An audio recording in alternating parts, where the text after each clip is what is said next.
রাতের অন্ধকারে বেপরোয়া লরির দৌরাত্ম্য, কোথাও নিয়ন্ত্রণ হারিয়ে বাড়ির ভেতরে ঢুকে পড়ল মাল বোঝাই লরি, আবার কোথাও দোকানের ভেতরে ঢুকে পড়ল লরি। ঘটনায় চাঞ্চল্য ধূপগুড়িতে। কোনো মতে প্রাণ বাঁচলেন দুইজন সাইকেল আরোহীর। প্রথম ঘটনাটি ঘটেছে ধূপগুড়ি শহর সংলগ্ন বামুনি ব্রিজ সংলগ্ন 48 নম্বর এশিয়ান হাইওয়ে এলাকায়। রাত আনুমানিক 11টা নাগাদ একটি মাল বোঝাই লরি গয়েরকাটা থেকে ধূপগুড়ির দিকে আসার পথে নিয়ন্ত্রণ হারিয়ে দ্রুত বেগে একটি বাড়িতে ঢুকে যায়। প্রত্যক্ষদর্শীদের কথায় সে সময় দুজন সাইকেল আরোহী রাস্তায় দাঁড়িয়ে থাকতে তাদেরকে ধাক্কা মেরে একেবারে বাড়ির ভিতরে ঢুকে যায় লরিটি। এমন ঘটনায় চাঞ্চল্য ছড়ালেও হাতে নাতে হাতাহাতের কোনো খবর নেই। ঘটনার খবর পেয়ে ধূপগুড়ি দমকল বাহিনীর কর্মীরা আহত দুজনকে ধূপগুড়ি মহকুমা হাসপাতালে নিয়ে যায়।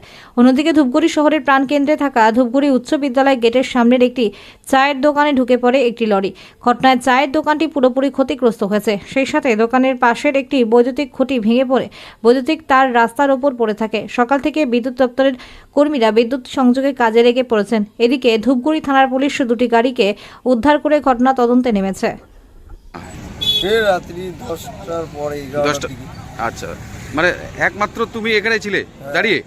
আমি আর একটা বন্ধু ছিল সেই সময়। হ্যাঁ। তো কেমন, মানে কিভাবে ঘটলো এই ঘটনাটা একটু? ঘটনাটা ওই গাড়িটা আসলো ওই দিক থেকে, ঠাকুরবাড়ির ওই দিক থেকে, মানে খুব গতিতে আসছে গাড়িটা।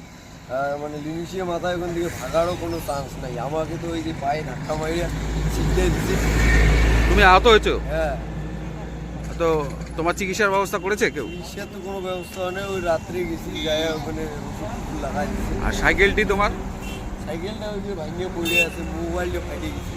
কয়জন ছিলে? এই বুড়ি দেওয়াতে মোবাইলটা পুরো হয়ে গেছে।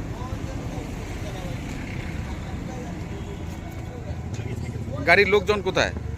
গাড়ির লোকজন কোথায় গেছে কি করে বলবো? আমি তো তখন আহত হয়ে গেছি।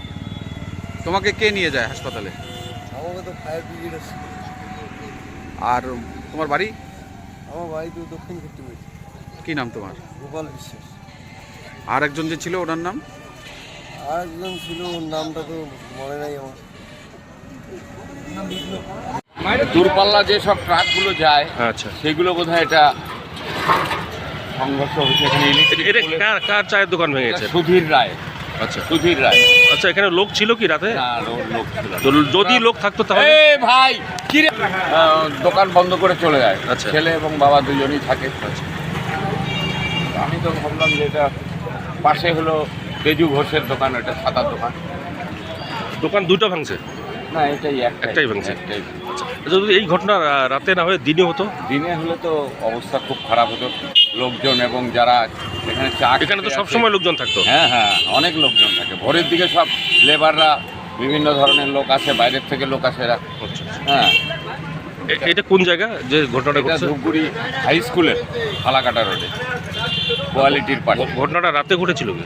এটা মনে হয় ভোরের দিকে, আমরা ভোরের ঠিক দিকে। বলতে পারছি না। আচ্ছা, কি নাম আপনার? আমার নাম চন্দন দে। যার দোকান তার নাম? সুধীর রায়।